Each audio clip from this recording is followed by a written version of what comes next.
你曾否感到生命被重重苦難纏繞，透不過氣，好似被毒蛇咬傷，生命力迅速流逝？喺聖經民數記嘅古老記載中，以色列人因背叛上帝而受致命毒蛇攻擊，無數人被咬，命懸一線。上帝賜下奇妙嘅救贖方法，吩咐摩西做一條銅蛇，掛喺杆上。他應許，凡被蛇咬嘅，一望呢個銅蛇，就必得生。民數記21章9節話，凡被蛇咬的，一望這銅蛇，就活了。呢個簡單嘅動作，蘊藏住生命奧秘。今日，我哋所面對嘅，可能係心靈嘅罪惡、生活嘅疾病、關係嘅破裂，或對未來嘅迷惘。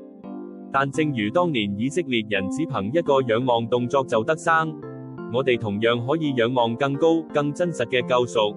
耶穌基督為我哋釘喺十字架上，佢冇條件承受我哋所有罪孽同痛苦，開闢通往永生嘅道路。當我哋真心謙卑仰望佢，信靠佢浩瀚嘅愛，我哋生命就會得着真正嘅潔淨、醫治同永恆盼望。呢份愛超越一切，佢等緊你嘅回應。